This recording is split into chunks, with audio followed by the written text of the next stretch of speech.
আসসালামু আলাইকুম ওয়া রাহমাতুল্লাহি ওয়া বারাকাতুহু। ইন্নাল হামদালিল্লাহ নাহমাদুহু ওয়া নাস্তাঈনুহু ওয়া নাস্তাগফিরুহু ওয়া নাউযু বিল্লাহি মিন শুরুরি আনফুসিনা ওয়া মিন সাইয়্যাতি আ'মালিনা।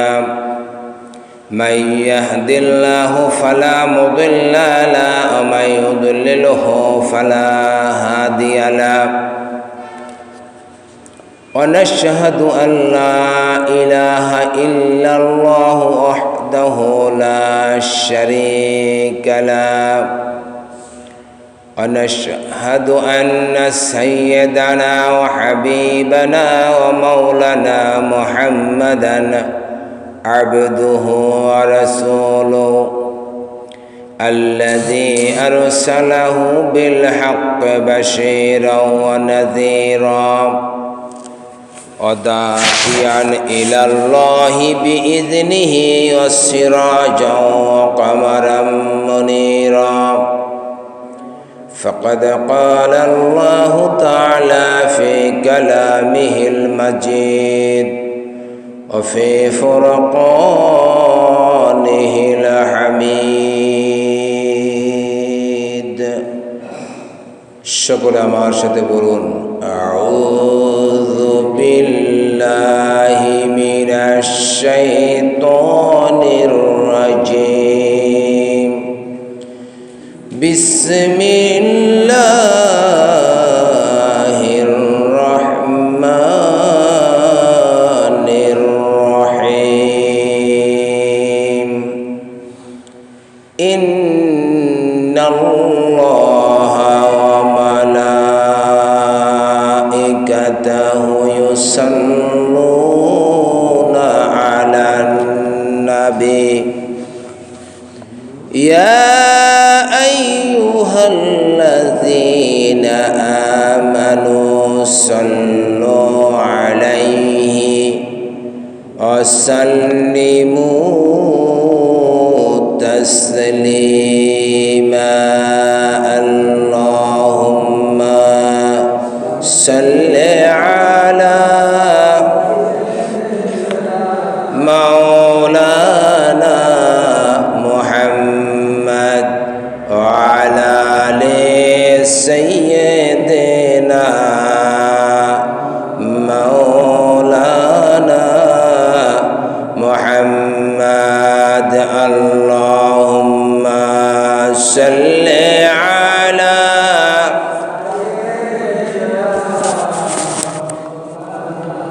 محمد وعلى آل سيدنا. हम सब मुसाफिर हैं कब्र आखिर ठिकाना। कोई आगे रवाना है कोई पीछे रवाना। अल्लाहुम्मा सल्ली अला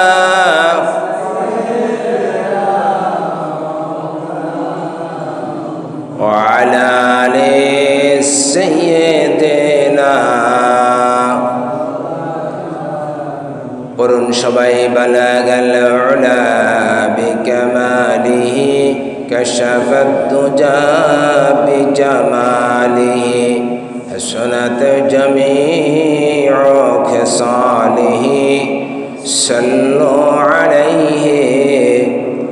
محمد हरगिज़ न गुप्ता ताना गुप्ता रब जलील। मोहम्मद हरगिज़ न गुप्ता ताना गुप्ता जिब्राइल। अल्लाहुम्मा सल्ली अला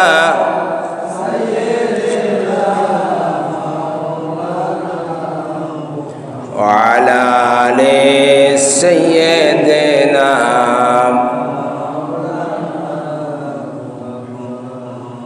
के तूने वफा मोहम्मद से तू हम तेरी है इजहारे सिज किया लौह कलम तेरी है बलगल उला बिकमालिही कशफत दुजा बिजमालिही हसनत जमीउ खसालिही सल्लु अलैहि वालिही ला इलाहा इल्लल्लाह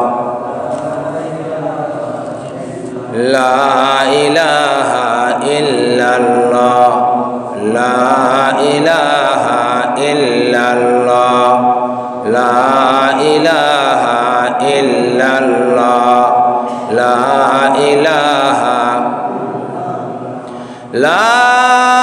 इलाहा इल्लल्लाह मुहम्मदुर रसूलुल्लाह। अल्हम्दुलिल्लाह सुम्मा अल्हम्दुलिल्लाह। সকল প্রশংসা পরম করুণাময় মহান আল্লাহ সুবহানাহু ওয়া তাআলার জন্য, যার অপার কৃপায় অসীম করুণায় অধ্যকার পবিত্র জুমার দিন আল্লাহ রাব্বুল ইজ্জতুল জালালের অসংখ্য দয়া এবং রহমতের বদৌলতে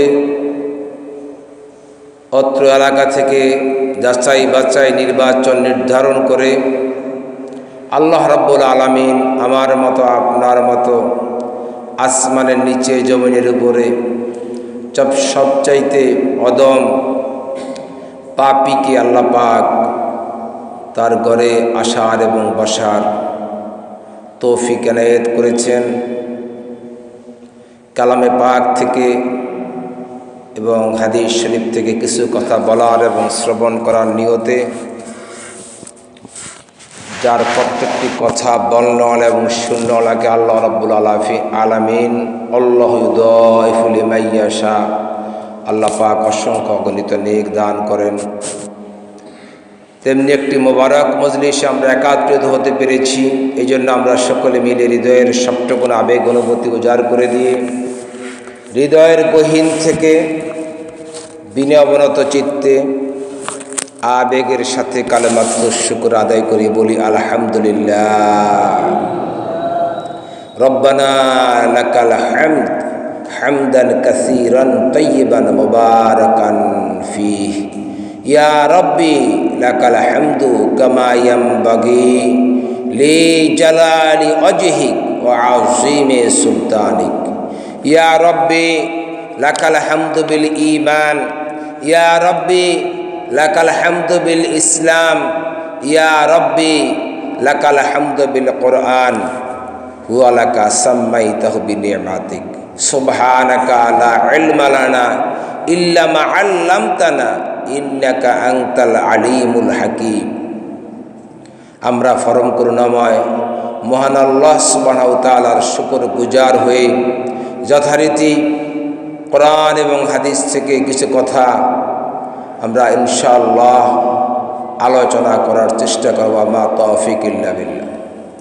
আমরা আলোচনা করতেছিলাম ঈমান সম্পর্কে।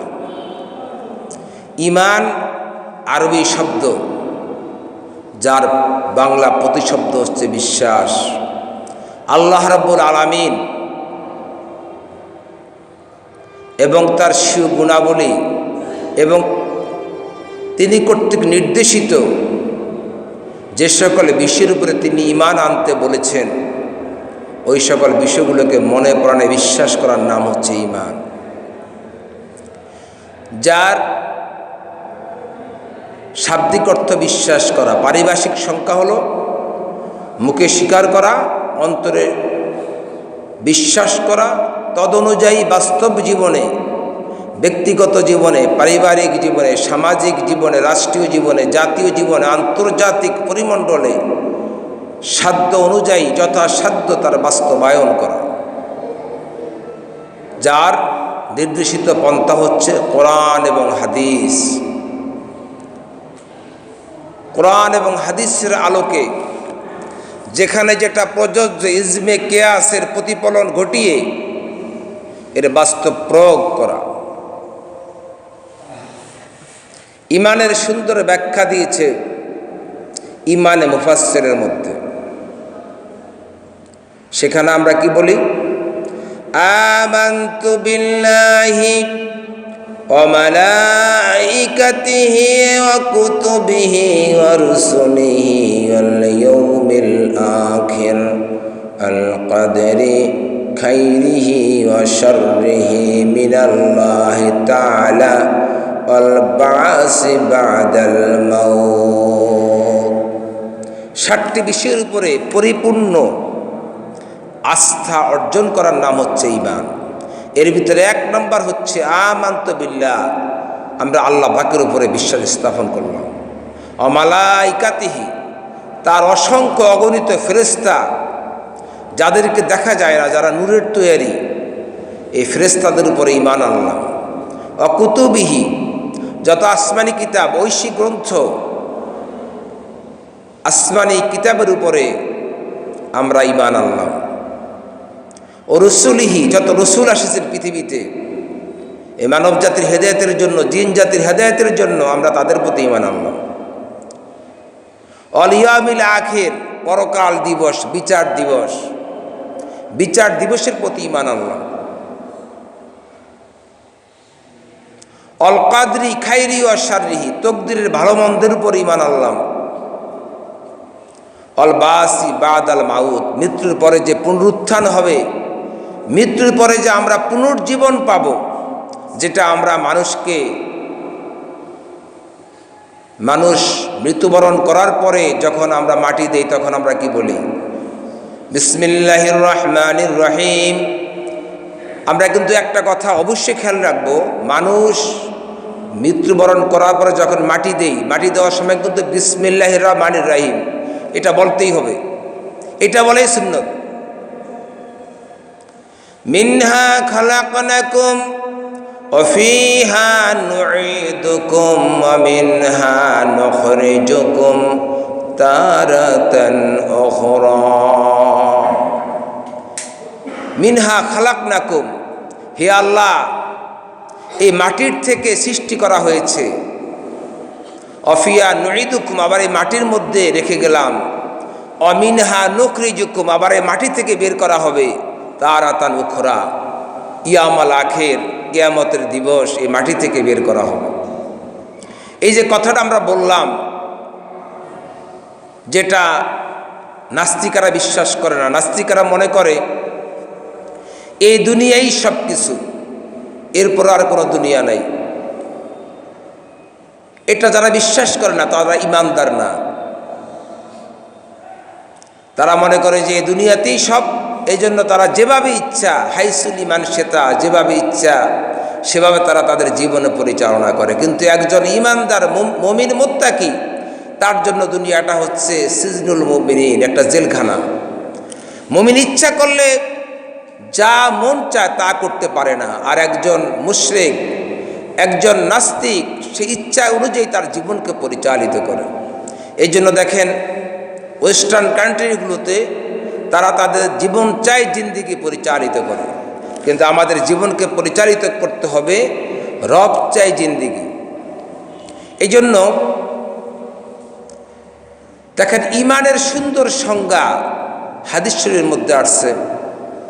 ওয়ান ইবনে ওমর রাদিয়াল্লাহু তাআলা আনহু قال قال رسول الله صلى الله عليه وسلم বুনিয়াল ইসলামু আলা খামস শাহাদা আল্লাহ ইলাহা ইল্লাল্লাহ ওয়া আন্না মুহাম্মাদান আবদুহু ওয়া রাসূলুহু। ঈমান যদি আমাকে আপনাকে আনতে হয়, তাহলে আমাকে আপনাকে প্রথমেই কথার সাক্ষ্য দেওয়া যে লা ইলাহা ইল্লাল্লাহ মুহাম্মাদুর রাসূলুল্লাহ ওয়া ইকামিস সালাহ, নামাজ কায়েম করা। তাহলে ঈমান আনার প্রথম শর্ত হচ্ছে কালেমা শরীফ মনে প্রাণে বিশ্বাস করা, মুখে বলা, তদ অনুযায়ী আমল করার। আমলের প্রথম প্রতিফলন হচ্ছে, আমলের প্রথম প্রতিফলন ঘটাতে হবে আমাদেরকে নামাজের মধ্য দিয়া। এই জন্যে আল্লাহ রাব্বুল আলামিন কালামে হাকিমের মধ্যে বলেন, কুল ইন্না সলাতি ওয়া নুসুকি ওয়া মাহায়ায়া ওয়া মামাতি লিল্লাহি রাব্বিল আলামিন। হে রাসূল, আপনি বিশ্ববাসীকে বলে দিন, তাদের নামাজ, তাদের কুরবানি, তাদের হায়াত, তাদের মৌত সব কিছু আমি আল্লাহ রাব্বুল আলামিনের জন্য। কিয়ামতের ময়দানে যখন মানুষের হিসাব হবে, ফামান ইয়ামাল মিসকালা যাররাতিন খায়রান ইয়ারা ওয়া মান ইয়ামাল মিসকালা যাররাতিন শাররান ইয়ারা। যারা যারা করে হিসাব হবে এবং সেই হিসাবের আলোকে জান্নাতীরা জান্নাতে চলে যাবে, জাহান্নামীরা জাহান্নামে চলে যাবে। তো জান্নাতি এবং জাহান্নামী দুনিয়াতে একাত্রে চলাফেরা করেছে। হিসাবের পরে যখন তারা আলাদা হয়ে যাবে, আল্লাহ রাব্বুল আলামিন বলেন, ওয়ামতাজুল ইয়াউমা আইয়ুহাল মুজরিমুন।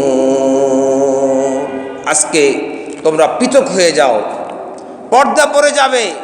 জান্নাতীরা জান্নাতে চলে যাবে, জাহান্নামীরা জাহান্নামে চলে যাবে। ফি জান্নাতিন ইয়াতাসাআলুন আনিল মুজরিমিন। জান্নাতীরা যখন জান্নাতের মধ্যে চলে যাবে আর জান্নাতের নাজ নেয়ামত যখন ভোগ করতে থাকবে, ইত্য বছরে তাদের মনের মাঝে উকিঝুঁকি মারবে সেই সব মানুষগুলো, যেই সব মানুষগুলো দুনিয়ার জমিনে তাদের সাথে চলাফেরা করেছে, বন্ধুত্ব ছিল, সম্পর্ক ছিল। জান্নাতের মধ্যে জান্নাতের ম্যানেজমেন্টের দায়িত্বে যিনি থাকবেন, তার কাছে যে জান্নাতি লোকটা জিজ্ঞেস করবে, ফেরেশতাকে জিজ্ঞেস করবে, ভাই আব্দুল করিম, তার পিতার নাম অমুক, শাকিন অমুক, গ্রাম অমুক, পোস্ট অমুক, উপজেলা অমুক, জেলা অমুক, দুনিয়ার জমিনে সে আমার অত্যন্ত ঘনিষ্ঠ বন্ধু ছিল। আজকে জান্নাতের মধ্যে আমি বিচরণ করছি, এই লোকটা কোথায় আছে? এই লোকটার বায়োডাটা দিলাম, এই লোকটাকে সার্চিং করে দেখিয়ে দেন এই লোকটা কোন জান্নাতের মধ্যে আছে। ম্যানেজমেন্টের দায়িত্বে তিনি থাকবেন। কম্পিউটার এখন অনলাইনে যখন আপনি কোন লোকের আইডি কার্ডের যদি তথ্য দেন, নাম দেন, তাহলে তার ডিটেলস সব কিছু চলে আসে। ঠিক তেমনি করে জান্নাতের মধ্যে জান্নাতীদের ব্যবস্থাপনার দায়িত্বে যিনি থাকবেন, তার কাছে ওই জান্নাতি লোক যখন তার বন্ধুর পরিচয় দিবেন, তথ্য দিবেন, কারণ সে দেখেছে দুনিয়ার জমিনে সে যেই বন্ধুর তথ্য দিচ্ছেন, এই বন্ধুর সম্মান অনেক বেশি ছিল, এই বন্ধুর দাম অনেক বেশি ছিল, মূল্যায়ন অনেক বেশি ছিল। মানুষ তাকে অনেক সম্মান করত, ইজ্জত করত, মানুষ তাকে বিচারালয়ে ডাকতো, মানুষ তাকে তার কথা শুনত। অনেক সয় সম্পদ ছিল, অনেক নামি দামি লোক ছিল। সে এমনভাবে তার কল্পনার রাজ্যের মধ্যে সে বিচরণ করতে থাকবে। আর ওই জান্নাতের ম্যানেজমেন্টের দায়িত্বে যিনি কম্পিউটার অপারেটর থাকবেন, তার কাছে সকল তথ্যগুলো দিয়ে দিবেন। প্রতিটি জান্নাত তন্ন তন্ন করে হন্য হয়ে খুঁজবেন, কোথাও ওই বন্ধুর পরিচয়, কোথাও ওই বন্ধুকে পাওয়া যাবে না। তখন ওই ফেরেশতার মুখ মলিন হয়ে যাবে, বলবেন যে, ভাই জান্নাতি, আপনি যে আপনার বন্ধুর তথ্য দিয়েছেন, এই 8টা জান্নাতের কোথাও আপনার বন্ধুকে খুঁজে পাওয়া যায় না। সেই জান্নাতের সেই ফেরেশতা এবং সেই জান্নাতি লোকটা উভয়ের মুখ মলিন হয়ে যাবে। এরপরে সে যাবেন, দৌড়ে ছুটে যাবেন জাহান্নামের অফিস, জাহান্নামের অফিসের সামনে চলে যাবেন। অফিসের সামনে যেয়ে তখন ওই তথ্য সে তুলে ধরবেন যে, ভাই দেখেন তো এই লোকটা কোথায় আছে, জান্নাতের কোথাও তাকে পেলাম না। তখন ওই জাহান্নামের যে অফিসের স্টাফ, যে কম্পিউটার অপারেটর, সে তখন ওই জান্নাতি লোকের সকল তথ্য, আপডেট তথ্য যখন সে কম্পিউটারে প্রেজেন্টেশন করবে, তখন দেখবে যে ও লোকটা জাহান্নামের মধ্যে আছে, বলেন নাউজুবিল্লাহ মিন জালিক। অথচ দুনিয়ার জমিনে জান্নাতি লোকটা ছিল অত্যন্ত আদনা, অত্যন্ত মানে সাধারণ, আর যে লোকটা জাহান্নামের মধ্যে গেলেন সে লোকটা ছিল অনেক দামি। তাহলে সে কেন জাহান্নামের মধ্যে গেল? এই জন্য তখন ওই জান্নাতি বন্ধুর মনের ভিতরে কৌতূহল জাগবে যে কেন সে আজকে জাহান্নামের মধ্যে গেল। এরপরে সে ওই জাহান্নামী বন্ধুর সাথে দেখা করতে চাইবে, দেখা করার জন্য প্রেয়ার করবে। যেমনি করে আপনারা আপনাদের জেলে যদি কোনো বন্ধু বান্ধব, আত্মীয় স্বজন, পরিবার পরিজন কেউ থাকে, তাইলে পরে আপনারা জেলে গেলে জেল গেটে আপনাদেরকে প্রেয়ার করতে হয়, আবেদন করতে হয়, আমি দেখা করতে চাই। এরপরে আপনারা দেখা করতে পারেন, খুব ছোট ছোট ছিদ্র দিয়া, খুব মানে খুব একটা দেখা যায় না, কথা বলা যায়।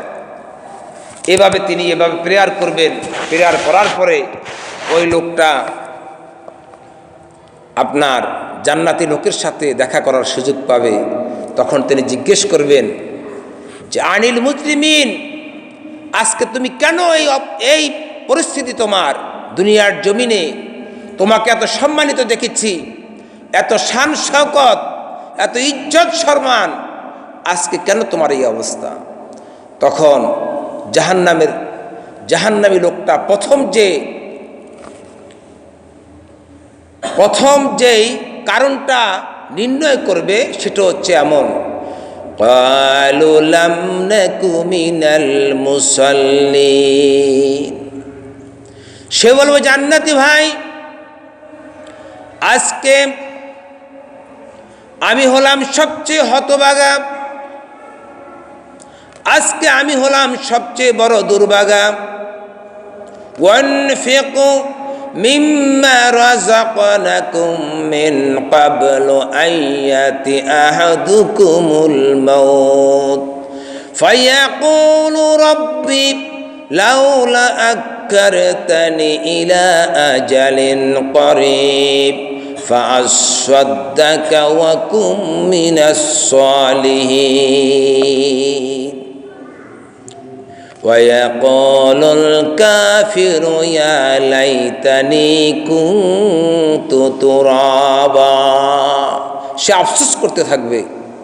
আর সে আরবিতে, কারণ সেখানে তো কোনো বাংলা ভাষা নাই, ইংরেজি ভাষা নাই, অন্য কোনো ভাষা নাই, এক কথায় আরবি ভাষা। সে বলতে থাকবে, হায় আমি কি করলাম, আমি কেন দুনিয়ার জমিনে নামাজ পড়লাম না। তার প্রথম কারণ হবে সে নামাজ পড়তো না। ক্বালু লাম নাকু মিনাল মুসাল্লিন, সে নামাজ পড়তো না। আজকে অত্যন্ত দুঃখের সাথে বলতে হয় যে আমরা সেই নামাজ সম্পর্কে সবচেয়ে বড় উদাসীন। 5 ওয়াক্ত নামাজ পড়তে 30 মিনিটের বেশি সময় লাগার কথা না, বা ধরেন 1 ঘন্টাই লাগলো, 24 ঘন্টার মধ্যে 1 ঘন্টা সময় আমরা নামাজে দিতে পারি না। লঞ্চে যখন মানুষ যাত্রী হয় তখন দেখা যায় যে কতজন নামাজি আর কতজন বেনামাজি। এত বিশাল লঞ্চ, তার ভিতরে ছোট্ট একটা নামাজের ঘর লঞ্চ মালিক দেয়, কিন্তু সেইটাও ভরে না। হাজার হাজার লোক লঞ্চের মধ্যে।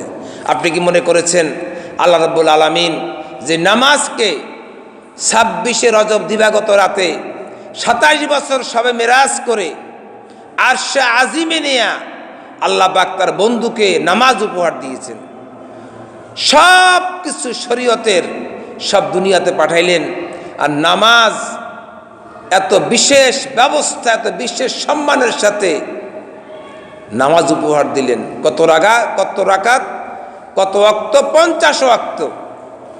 মুসা আলাইহিস সালাম বললেন যে হে শেষ জামানার পয়গাম্বর, আপনার উম্মত 50 ওয়াক্ত নামাজ পড়তে পারবে না, তারা কমজোরি হবে, দুর্বল হবে, আপনি কমে আনেন। 9 বার গেলেন রসুল, 9 বারে 45 ওয়াক্ত নামাজ কনসেশন করলেন। আবার আসলেন, বললেন যে এখন 5 রাকাত 5 ওয়াক্ত আছে, বলল যে এটাও পারবে না। বিশ্বনবী বললেন, ভাই মুসা, আমার লজ্জা করে 9 বার আমি আল্লাহ রাব্বুল আলামিনের সাথে দেখা করে অনুরোধ করে 5 নং 45 ওয়াক্ত নামাজ আমি কমিয়েছি, আমার লজ্জা করে আমি আর যেতে পারবো না। 5 ওয়াক্ত নামাজ যদি না পড়ে তাহলে উম্মত করবেটা কি? 24 ঘন্টার ভিতরে 1 ঘন্টা যদি আল্লাহর সেজদা না দেন তাহলে কি করবেন? যাদের উপাস্যের কোনো ভিত্তি নাই, হিন্দুরাও কিন্তু আপনার নম নম নম নম করে, হিন্দুরাও আপনার প্রার্থনা করে সাদা ধুতি পরিয়া ধূপটুপ জ্বালায়া, আর আমরা মুসলমান আমাদের কপাল পোড়া। ইন্নালা মুগরামুন বাল নাহনু মাহরুমুন। কিয়ামতের ময়দানে আমরা কপাল পিটাইতে থাকবো আর বললাম যে আমরা কপাল পোড়া হয়ে গেলাম।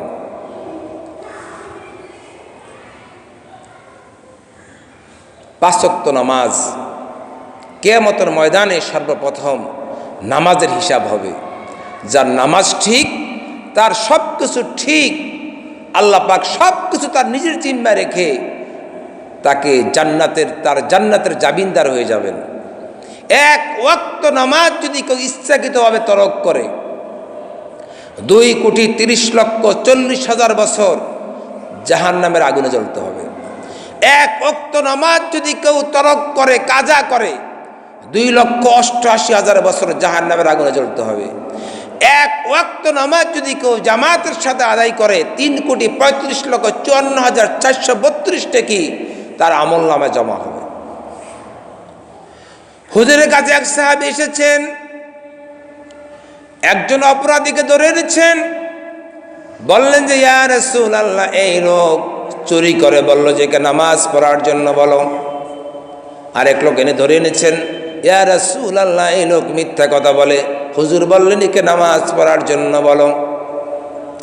আরেক লোক ধরে এনেছেন উনি জিনা করে, হুজুর বললেন উনি ওকে নামাজ পড়ার জন্য বলো।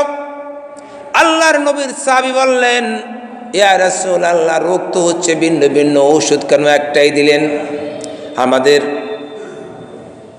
যদি কোনো রোগ হয় জ্বরের জন্য এক ধরনের ঔষধ, আমাদের যদি প্রেশার হয় প্রেশারের জন্য আরেক ধরনের ঔষধ, আমাদের যদি পেট ব্যথা হয় গ্যাস্ট্রিক হয় গ্যাস্ট্রিকের জন্য অন্য ধরনের ঔষধ। তাইলে রোগ তো হলো একটাই, ভিন্ন ভিন্ন ওষুধ কেন একটা দিলেন? আল্লাহর নবী বলেন ও আমার সাহাবী তুমি কি কোরআনের মধ্যে পড়ো নাই ইন্নাস সালাতা তানহা আনিল ফাহশাই ওয়াল মুনকার? নিশ্চয় নামাজ সব খারাপ কাজ থেকে মানুষকে ফিরিয়ে রাখে, সব অশ্লীলতা থেকে মানুষকে ফিরিয়ে রাখে। এই লোকটা যদি খুশু খুজুর সাথে